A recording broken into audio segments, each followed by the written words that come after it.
Welcome to another TV trivia video on Patreon. This is Tim in Tokyo. And this is Paul in New Hampshire. In case you forget who's who, I'm monogrammed today. Hey, okay. Okay, so I've come up with the usual 5 TV related questions, centering on the 1970s. And that's all I'm going to say, because as usual, saying more about what they're about would give away some answers. So, okay. So we'll just say along with William Faulkner, to paraphrase him, TV history is a nightmare from which I am trying to awaken. okay. All right, so first question. Who is Fred on Scooby Doo named after? A. Fred Flintstone. B. Fred Astaire. C. Fred Silverman. D. Fred McMurray. I'm going to guess Fred Silverman. That's right. Yeah, Yeah, since Scooby Doo is from the Silverman era that's of right. CBS, would that Yes, be? CBS. Yeah, he was in charge of CBS programming at the time that Scooby Doo was picked up. Right. And when he moved over to NBC, he decided to give us Ms. Lion on Spider-Man and His Amazing Friends because there always Yay. had to be a dog or a pet to somehow, I don't know, sublimate the kids' interests or something. I don't know. That was just Silverman's. That was his stalking horse for a very long time with children's TV.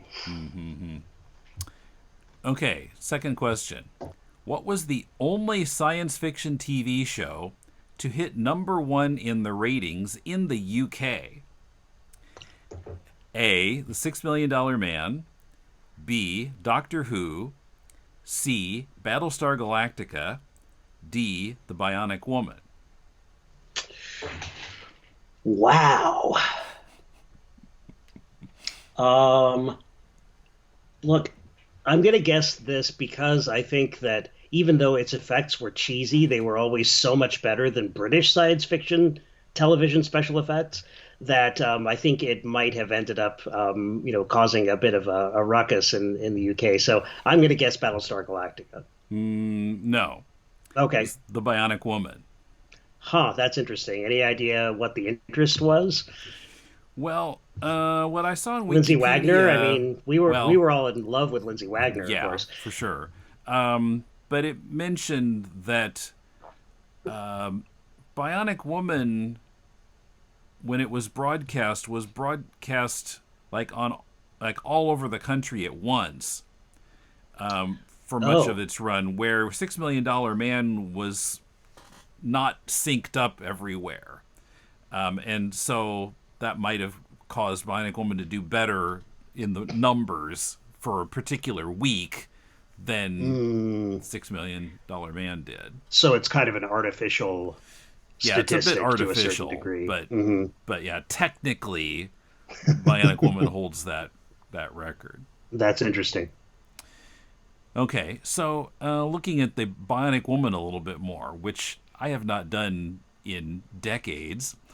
Yeah, although John S. Drew's interest in $6 Million Man and Bionic Woman sometimes, brings, if not just a kind of glimmer of reawakening to those shows, but also a mild interest in going back to them Yeah, and I'm watching a them little bit again. tempted to also after reading some stuff about the show, but Hmm. I'm trying to rewatch so many shows right now, and in some cases watch for the first time.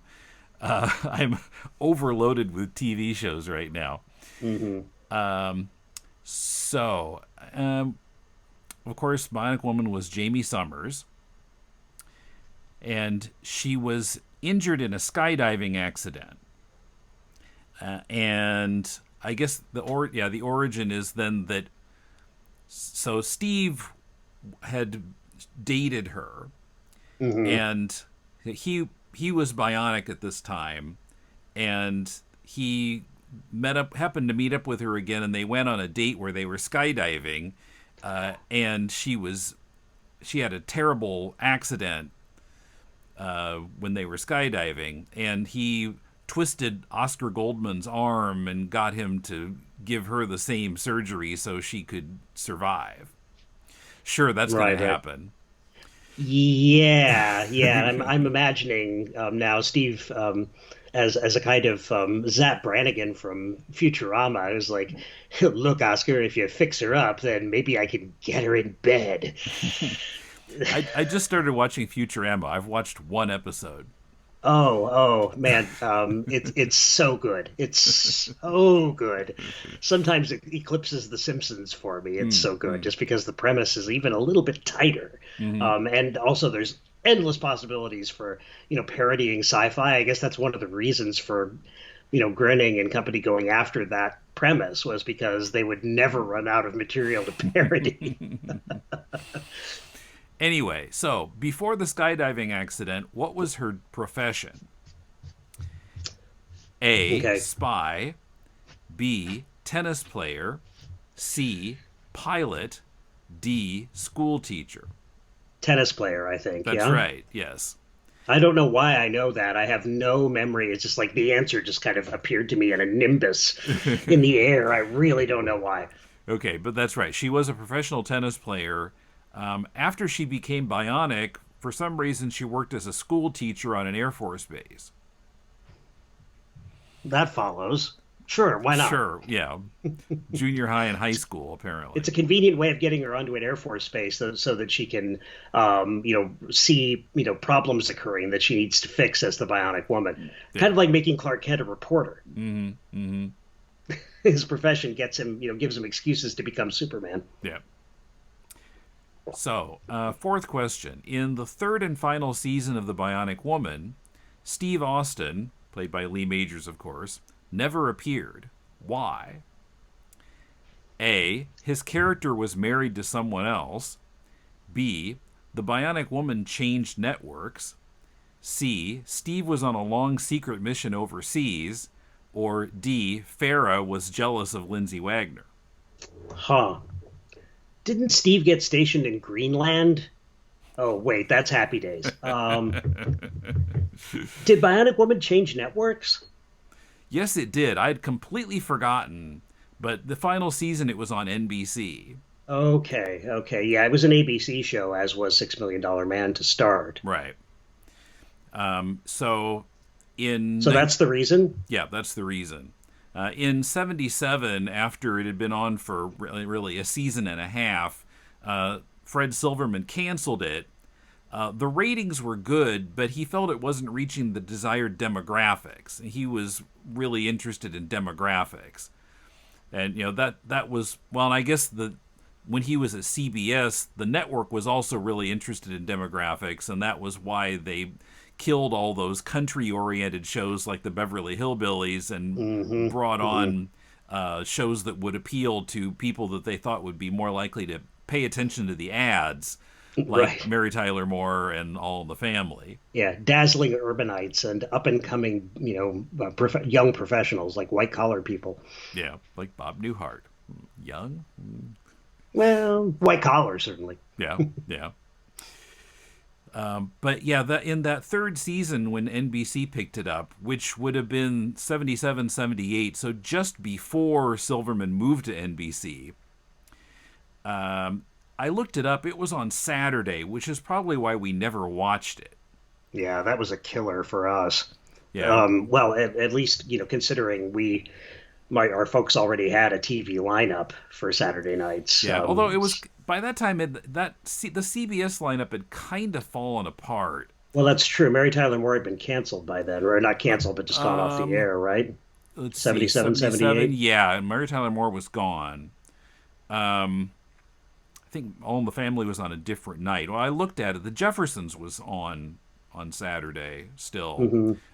Also on ABC, Fish was on. I remember we watched Fish quite a bit. The Barney Miller spinoff. Oh, yes. Abe Vigoda. No, that's entertainment. Boom-chee, boom-chee, boom-chee, boom-chee. Slap me some bass, Abe. And finally, this is a question that I found on funtrivia.com.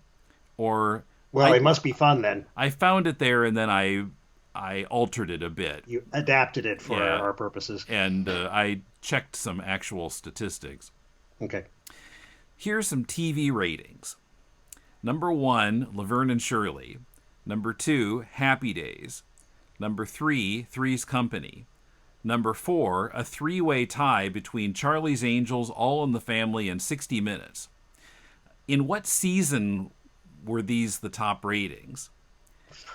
So, and I'm giving, well, let's see. So, A, 1977-78, B, 1976-77, C, 78-79, or D, 74-75. 76-77. Actually, it was 77-78.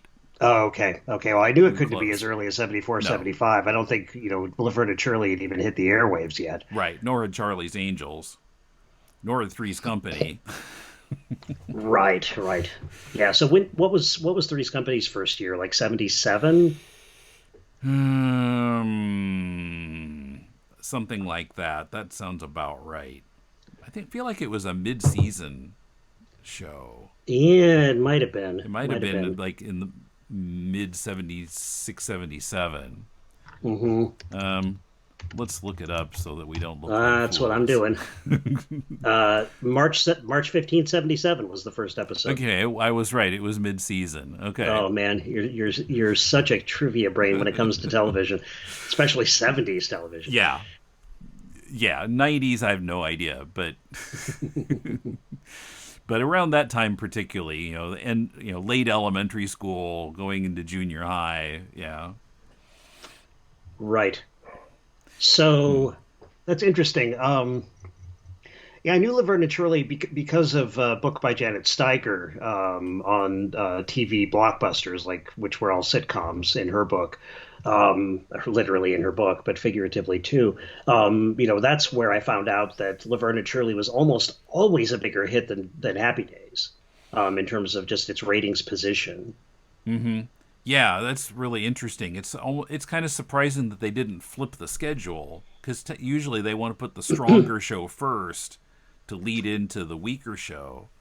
Right, but because the two shows were so closely interrelated that Laverne and Shirley actually, were characters from, they were secondary characters from an episode of Happy Days. Mm-hmm. Perhaps it seemed like a reasonable lead-in, and I think it was. Mm-hmm. I think Happy Days seems to have picked up some extra. Might have picked up some extra viewers from those who were interested in the kind of the build up, the continuity between the two on a given evening.